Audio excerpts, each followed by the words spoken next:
कहानी की शुरुआत एक कपल को दिखाया जाता है जो कि घूमने के लिए एक ऐसे कंट्री में आता है जिसका नाम है ली टोल्का, जो कि अपने कल्चर के लिए जाना जाता है। ये कंट्री एक ऐसा कंट्री है जहाँ पे क्राइम रेट काफी ज्यादा है और अमीर और गरीब के बीच फासला बहुत ज्यादा। इसलिए एक रिसोर्ट को बनाया गया सिर्फ और सिर्फ अमीरों के लिए और यहाँ फेंसिंग के जरिए गरीबों को दूर रखा जाता है। यह दिखाया जाता है जेम्स और एम के बारे में, जहाँ जेम्स एक राइटर होता है जो कि 6 साल पहले अपना पहला किताब लिखा था, लेकिन वो पूरी तरह से फ्लॉप था। अपने पहले किताब के फ्लॉप होने के बाद उसने अपना इंस्पिरेशन खो चुका था। इसी इंस्पिरेशन के लिए वो अपने बीवी एम के साथ इसी कंट्री में घूमने आया था, क्योंकि यहाँ इस रेस्टोरेंट का मालिक बता रहा होता है कि आने वाले टाइम में किस तरह के अलग अलग कल्चरल फेस्टिवल्स होने वाले हैं। और हमें देखने को मिलता है यहाँ पे सभी वर्कर्स जो कि रिसोर्ट में काम करते हैं एक अजीब तरह का मास्क पहने हुए हैं, जो कि बताया जाता है एकीकी मास्क, जो कि यहाँ का कल्चर का पार्ट है। ये सब देखते हुए एम को बिल्कुल पसंद नहीं था, इसलिए एम जेम्स को समझा रही होती है अगर उसे वाकई में इंस्पिरेशन की जरूरत है वो कहीं और घूमने जा सकता है, अपने वेकेशन को एक्सटेंड कर सकता है।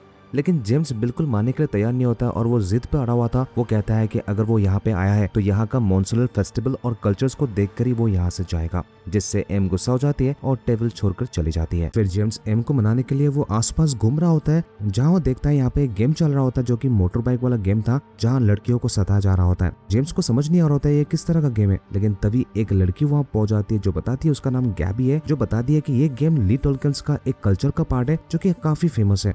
इसी के साथ बताती है कि वो उसकी फैन है और उसने उसकी बुक काफी बार पढ़ी है, जिसे सुनने के बाद जेम्स को पहले विश्वास नहीं होता है कि उसकी बुक का भी कोई फैन हो सकता है, क्योंकि वो बुक तो पूरी तरह से फ्लॉप थी। लेकिन इसके बाद जेम्स को अच्छा फील होने लगता है कि फाइनली कोई उसके बुक का फैन है और वो कहता है कि वो पार्ट 2 जरूर लिखने वाला है। इसी दौरान गैबी का पति एल्बन वहाँ पहुंच जाता है और गैबी एल्बन को जेम्स से इंट्रोड्यूस कराती है। यहाँ दोनों जेम्स को बता रहे होते हैं कि कल दोनों इस रिसोर्ट से बाहर आसपास के लेक्स घूमने जा रहे हैं, अगर वो जाना चाहते हैं तो वो अपने पत्नी के साथ आ सकते हैं। जेम्स इसी के लिए एक्साइटेड था और वो हाँ कर देता है। वो कहता है कि इस ट्रिप पर आने के लिए वो अपने बीवी को जरूर मना लेगा। अगले सुबह जेम्स अपनी बीवी को मनाने की कोशिश करता है, लेकिन एम के मन में कई सवाल थे, जैसे कि एम ने कभी उन लोगों से मिला नहीं और जेम्स सिर्फ एक ही बार मिला और उसी में से डिसाइड कर लिया कि उनके साथ जाने के लिए, क्योंकि एम बताती है कि यहाँ आने पर उनके गाइड ने उन्हें बताया था कि इस रिसोर्ट से बाहर कभी नहीं जाने के लिए, क्योंकि ये देश है गरीबों का देश है और यहाँ क्राइम रेट्स काफी हाई है और साथ ही साथ यहाँ के लोग फॉरेनर्स को टारगेट करते हैं, क्योंकि उन्हें लगता है कि फॉरेनर्स यहाँ आकर उनके कल्चर को खराब कर रहे हैं और इसलिए सही नहीं होगा।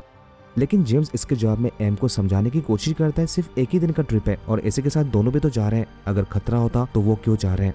जैसे तैसे एम मान जाती है और साथ चलने के लिए राजी हो जाती है। इसके बाद दोनों गैबी और एल्बन से मिलते हैं जो कि गाड़ी को तैयार कर रहे होते हैं यहाँ से बाहर जाने के लिए, और इसके बाद गेट को ओपन कर दिया जाता है। फिर चारों अपने गाड़ी से रिसोर्ट के बाहर निकल जाते हैं। चारों अपने गाड़ी के थ्रू खूबसूरत वादियों का मजा ले रहे होते हैं, जहाँ हमें देखने को मिलता है सचमुच ली टोल्किन्स एक खूबसूरत आइलैंड कंट्री है, जहाँ पहाड़ों और नदियों के बीचों बीच वो सभी पिकनिक मनाने के लिए एक सही जगह ढूंढ रहे होते हैं। इसके साथ ही हमें दिखाया जाता है यहाँ के ली टोल्किन्स जो ग्रामवासी होते हैं उनके बारे में, जो फेंसिंग के उस पार रहते हैं, जो किसी तरह से फार्मिंग करके अपने गुजर बसर करते हैं।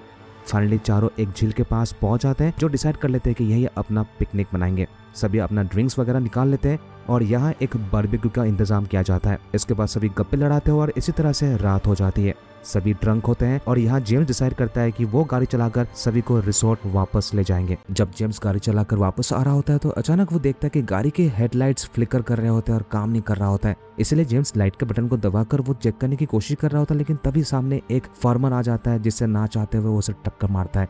जेम्स बिल्कुल टेंशन में आ जाता है और इससे सभी जग जाते हैं। जब जेम्स कार से बाहर निकल के देखता है कि वो फार्मर तरफ तरफ कर मर चुका था।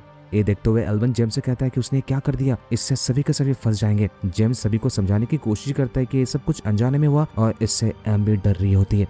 तभी जेम्स कहता है कि पुलिस को कॉल करने के लिए, लेकिन तभी गैबी कहती है कि किसी तरह का कोई पुलिस का लोचा नहीं चाहिए सभी के सभी गाड़ी पे बैठने के लिए।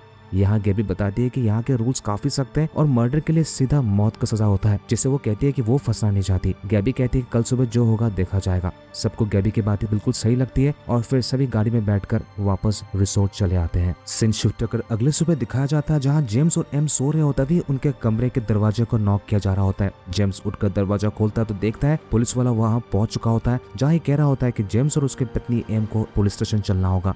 फिर दोनों को गाड़ी में उठाया जाता है और इस सबसे एम पूरी तरह से डर रही होती है। पुलिस स्टेशन पहुंचते दोनों को अलग कर दिया जाता है और जेम्स को एक अलग कमरे में ठूस दिया जाता है और उसे एक सफेद कपड़े दिया जाता है पहनने के लिए। जेम्स को बिल्कुल अंदाजा नहीं होता है कि सब कुछ उसके साथ क्या हो रहा है और कोई कुछ खुल के बात भी नहीं कर रहा था। तभी एक डिटेक्टिव अंदर आता है जो बताता है, उसका नाम है डिटेक्टिव एरियल। वो बता रहे होते हैं कि उसकी बीवी ने कबूल कर लिया है कि कल रात क्या क्या हुआ था, किस तरह से उसने नशे की हालत में एक गरीब किसान के ऊपर गाड़ी चढ़ा दिया था और फिर बिना पुलिस को इन्फॉर्म किए वापस रिसोर्ट लौट चुका था। जेम्स सुनने के बाद ये कहने की कोशिश करता है कि उसके साथ गैबी और एल्बन भी था, लेकिन वो डिटेक्टिव कहता है कि सिर्फ वो और उसकी पत्नी इन्वॉल्व थी, कोई और नहीं था। फिर वो डिटेक्टिव कहता है कि इस गुनाह के लिए उसे सजाए मौत मिलेगा और यहाँ के कानून के हिसाब से उन्हें सजाए मौत देने वाला है जिस गरीब किसान को उसने मारा था, उसी के घर के बड़े बेटे ये सब कुछ करने वाला है अपने परिवार के सम्मान के लिए। ये सुनने के बाद जेम्स हंस रहा होता है और समझ नहीं आ रहा होता है कि बिना ट्रायल के उसे मौत की सजा कैसे मिल सकता है और ये किस तरह का कानून है। वो डिटेक्टिव बताता है कि यही कानून है और उसके साथ भी वही होगा।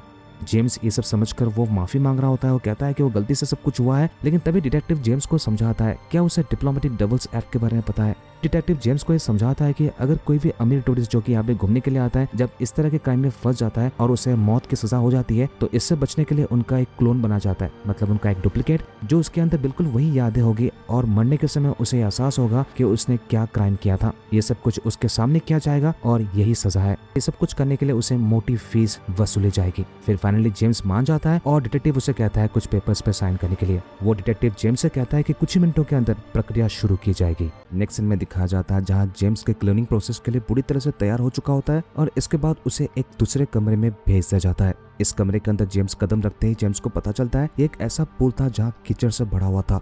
कमरे का दरवाजा बंद होते ही प्रोसेस शुरू हो जाता है। इसके बाद जेम्स को हेलुसिनेशन होने लगते हैं और फिर वो बेहोश हो जाता है। जब जेम्स को होश आता है तो देखता है कि उसकी पत्नी एम उसके पास खड़ी थी।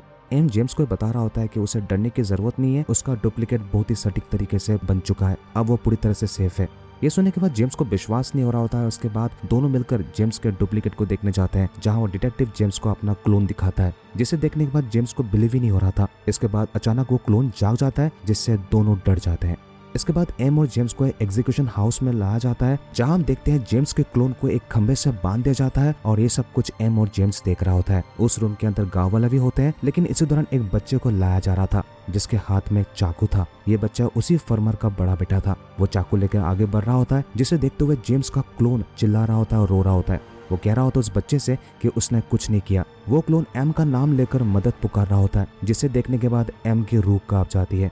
इसके बाद वो बच्चा आगे बढ़ता है और कई बार उस क्लोन के पेट पर चाकू से वार करता है, जिससे बहुत सारा खून निकलने लगता है और वो तड़पता हुआ वही मारा जाता है। ये सब कुछ जेम्स ध्यान से देख रहा होता है, लेकिन उसकी शक्ल में किसी तरह का कोई पछतावा नहीं था। इसके बाद वो डिटेक्टिव जेम्स के क्लोन का अस्थिया उसे थमा देता है और कहता है इसे अपने पास रखने के लिए। ना चाहते हुए जेम्स और एम उस अस्थियों को अपने साथ लेके आता है और रिसोर्ट पहुंचने के बाद एम डिसाइड कर लेती है कि वो 1 मिनट भी इस रिसोर्ट के अंदर नहीं रहने वाली। वो 15 मिनट के अंदर यहाँ से निकलने वाली है और वापस अपने घर जाने वाली है, इसलिए वो पैकिंग भी शुरू कर देती। जेम्स अभी भी इस सब से उभर नहीं पा रहा होता है और वो एब्सेंट माइंडेड दिख रहा होता है। तभी एम जेम्स से कहता है जल्दी करने के लिए। जेम्स भी अपना पैकिंग शुरू कर देता है, लेकिन तभी जेम्स को पता चलता है कि उसका पासपोर्ट नहीं मिल रहा है और वो एम को बताता है। इससे एम गुस्सा हो जाती है और जेम्स के ऊपर भला बुरा कहने लगती है कि वो इतना केयरलेस कैसे हो सकता है। फिर एम रिलैक्स हो जाती है और जेम्स से कहती है कि उसे उम्मीद नहीं था कि वो इस तरह की हरकत करेगा। जेम्स एम को मनाने की कोशिश करता है और कहता है कि वो रिसेप्शनिस्ट के पास जाकर अपने हॉलिडे को एक्सटेंड करने वाला है, ताकि 1 हफ्ते के अंदर उसका नया पासपोर्ट भी आ जाएगा, तब दोनों साथ चलेंगे। जिम रिसेप्शनिस्ट के पास जाकर वो हॉलिडे को एक्सटेंड कर रहा होता है, लेकिन तभी वो देखता है गैबी चुपचाप वहाँ बैठी होती है अकेली और वो कंटिन्यूसली जेम्स की तरफ देख रही थी। जेम्स उसे इग्नोर कर वो वहाँ से जा रहा होता है, लेकिन तभी गैबी दौड़कर जेम्स के पास आती है और वो उसे माफी मांगती है। वो कहती है कि पहली बार ये सब कुछ ऐसा लगता है, लेकिन वो सब कुछ खुल के बताने वाली है और इसलिए वो किसी से मिलाना चाहती है जो यहाँ के इस सीक्रेट से ऑलरेडी वाकिफ है। जेम्स गैबी को इग्नोर करने की कोशिश करता है, लेकिन फाइनली वो मान जाता है और वो गैबी को फॉलो करने लगता है। गैबी जेम्स को अपने विला में लेके आती है और यहाँ पे बहुत सारे ऐसे लोग थे जो कि बहुत अमीर थे और यहाँ एल्बन भी होता है। यहाँ ये समझ में आता है कि ये सारे लोग हर साल यहाँ आते हैं और अलग अलग क्राइम्स करते हैं। जब उन्हें मौत की सजा होती है तो पैसे देकर अपने डुप्लीकेट्स को बनाकर वो उन्हें मरता हुआ देखता है, जिससे उन्हें बहुत मजा आता है, जो कि काफी अजीब था। यहाँ सब कोई जेम्स को अपना नया मेंबर मान लेते हैं और सभी ड्रिंक्स के साथ जेम्स के लिए सेलिब्रेट कर रहे होते हैं। पिछले रात पार्टी करने के बाद अगले सुबह जेम्स अपने कमरे में पहुंचता है और देखता है कि एम बिल्कुल तैयार थी यहाँ से जाने के लिए, जिसे देखने के बाद जेम्स शॉक था और वो एम से पूछती है कि वो कहाँ जा रही है। एम कहती है कि वो यहाँ से जा रही है। जेम्स कहता है कि अभी भी उसके पासपोर्ट आने में 1 हफ्ते का वक्त लगेगा। एम इसके जवाब में कहती है तो फिर वो बाद में आए। ये सब कुछ जेम्स के लिए अजीब था। यहाँ एम जेम्स को बताती है कि कल रात से वो उसे फोन करने की कोशिश कर रहा है, लेकिन वो फोन रिसीव नहीं कर रहा है और वो रात भर उन लोगों के साथ था जो उसे हार्डली जानता है। इसके साथ ही एम बताती है कि उस हादसे के बाद जेम्स बदल चुका है और उसके इरादे बिल्कुल ठीक नहीं लग रहे। वो उसे डरने लगी है और इसलिए वो यहाँ से जाना चाहती है। ये सब सुनते हुए जेम्स एम को मनाने की कोशिश नहीं करता, बल्कि कहता है कि अगर वो जाना चाहती है तो वो जा सकती है। ये सुनने के बाद एम को दुख होता है और एम वहाँ से चली जाती है। एम के जाने के बाद जेम्स उन लोगों के साथ मिलकर अलग अलग ड्रग्स का सेवन, साथ ही साथ हमेशा नशे में डूबा रहता है और अलग अलग उटपटांग हरकतें कर रहा था। ये सब कुछ उनके लिए बस एक एंटरटेनमेंट जैसा था। सभी यहाँ पे डिस्कस कर रहे होते हैं कि वो डिटेक्टिव जब वो लोग यहाँ पे आकर कुछ क्राइम करते हैं तो डायरेक्ट सजाए मौत दे देता है और इसके बदले उनसे बहुत सारा पैसे ऐड कर वो उनका डुप्लीकेट्स बनाता है। वो लोग डिस्कस कर रहे होते हैं कि इस बार उस डिटेक्टिव को वो किडनैप करके लाएंगे अपने घर पे और अच्छे से धुलाई करेंगे।